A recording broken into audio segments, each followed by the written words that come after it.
दर्शकों, आप देख रहे हैं अभी न्यूज और अभी न्यूज लाया आपके लिए मथुरा से बड़ी खबर। जी हाँ, मथुरा का वो ऐतिहासिक फैसला जिसका तमाम हिंदुआई संगठन वर्षों से इंतजार कर रहे थे और चाह रहे थे कि आखिर कब मस्जिद में सर्वे हो। ऐसा ही एक फैसला इलाहाबाद हाईकोर्ट ने सुनाया है। उनका कहना है कि अब मस्जिद में शाही ईदगाह में सर्वे हो सकेगा। और इस खबर को सुनने के बाद में लगातार जो हिंदुआई संगठन है वो लगातार इस वक्त अपनी खुशियां व्यतीत कर रहे हैं और मिठाई बांट रहे हैं। ऐसे में मेरे साथ जुड़ चुके हैं मथुरा के भगवान श्री कृष्ण के जन्म स्थान के शाही सचिव कपिल शर्मा जी। हम बात करना चाहेंगे इनसे, क्या कहना है इस बारे में इनका। जी कपिल जी, आप सुन पा रहे हैं? जी, जय श्री कृष्णा। जी कपिल जी।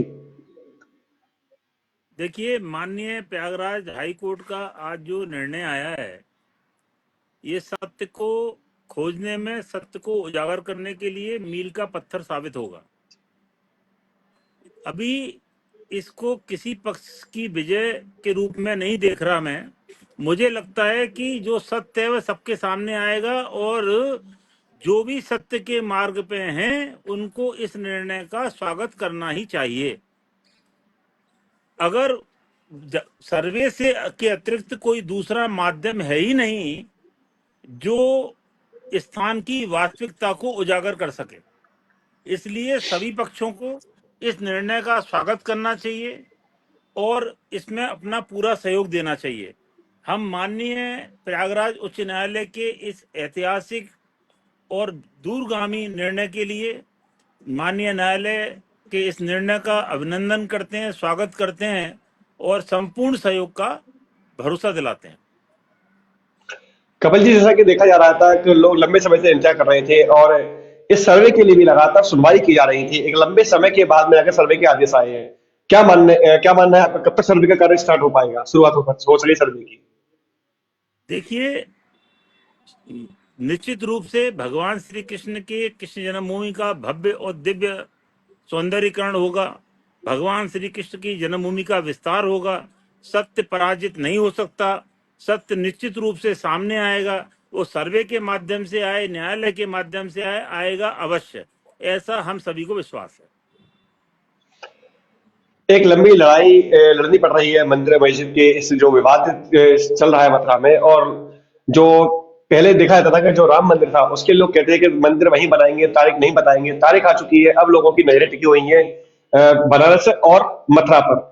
ऐसे में इलाहाबाद हाईकोर्ट का ये फैसला क्या कुछ उम्मीद जगाता है हिंदू पक्ष के लिए, लोगों के लिए? देखिए, भगवान श्री राम मर्यादा पुरुषोत्तम थे। हर कार्य को मर्यादा और सीमाओं के अंदर किया। हमारे ठाकुर जी तो पालने में ही उन्होंने पूतना आदि तमाम राक्षसों का वध कर दिया। बाल काल में अनेकानेक विलक्षण लीलाओं को संपादित कर दिया। इसलिए हमें विश्वास है कि श्री ठाकुर भगवान श्री केशव देव ठाकुर श्री कृष्ण के कार्य में बहुत विलंब नहीं होगा और शीघ्र ही सत्य उजागर होगा और भगवान श्री कृष्ण की जन्मभूमि का विस्तार होगा। कपिल जी, एक बात और जानना चाहेंगे कि कुछ लोग अभी नए नए जुड़े हैं, उन लोगों को पता नहीं है कि आखिर ये पूरा मामला क्या है। तो एक बार आप बता दें कि पूरा मामला क्या है, कितने एकड़ का ये विवाद है और किस प्रकार से दोनों पक्ष अपनी अपनी दलील पेश कर रहे हैं। देखिए, यहाँ कोई विवाद नहीं है। संपूर्ण 13.37 एकड़ पर मालकाना हक श्री कृष्ण जन्मभूमि ट्रस्ट का है। अगर जो शाही ईदगाह का जो ढांचा है वो वास्तव में अतिक्रमण हो सकता है, वैध कब्जा हो सकता है, वो वैध कब्जा नहीं है। आज भी सभी रेवेन्यू रिकॉर्ड में, सभी अभिलेखों में श्री कृष्ण जन्मभूमि ट्रस्ट उसका मालिक है, उसकी स्वामित्व है। अगर मथुरा म्यूजियम को देखा जाए तो श्री कृष्ण जन्मभूमि के विकास के समय और ईदगाह आदि में जो कार्य कराए गए उसके समय जो अनेक अवशेष और मूर्तियां प्राप्त हुई हैं, वो अपने आप में ही बहुत बड़ा एक एविडेंस है, अपने आप में बहुत बड़ा साक्ष्य है।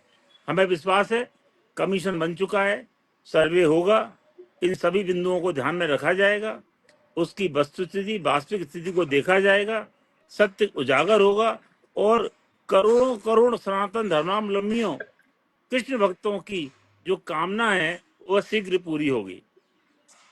कपिल जी, जय श्री आखिरी कृष्ण। सवाल। जैसा कि कपिल जी, आखिरी सवाल है। बीच में देखा गया था कि मुख्यमंत्री योगी आदित्यनाथ ने भी एक अपील की थी कि मुस्लिम पक्षों को अब आगे आना चाहिए और उन्हें ये मंदिर जो है, ये मस्जिद जो है शाही ईदगाह, वो सौंप देनी चाहिए कि ये मंदिर को दे दी जाए और एक मिसाल पेश करनी चाहिए। क्या कहना चाहिए इस बारे में? देखिए, श्रद्धेय महाराष्ट्री योगी जी और संतों का कार्य है कि शांति से सौहार्दपूर्ण तरीके में कोई कार्य हो जाए, उससे सुंदर तो कोई विषय है ही नहीं। लेकिन अयोध्या में अनेकानेक पंचायतें हुई, अनेकानेक बैठकें हुई, लेकिन नतीजा तो न्यायालय के माध्यम से आया।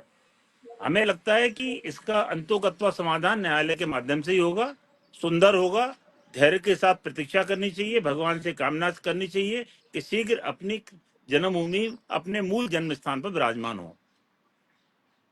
धन्यवाद कपिल जी। जैसा कि आपने देखा कि हमारे से जुड़े हुए थे मथुरा के भगवान श्री कृष्ण के जन्म स्थान जन्मभूमि सेवा संस्थान के सचिव कपिल शर्मा, जिन्होंने आज हमारे साथ जुड़ करके बताया कि आखिर इस ऐतिहासिक फैसले का जो आगामी नतीजा होगा वो किस प्रकार से हो सकता है, और ये भी बताया कि किस प्रकार से आगे हो सकता है जल्द ही सर्वे का कार्य शुरू हो सके। फिलहाल के लिए इतना ही। हम इस लाइव को देखते हैं। विराम। धन्यवाद।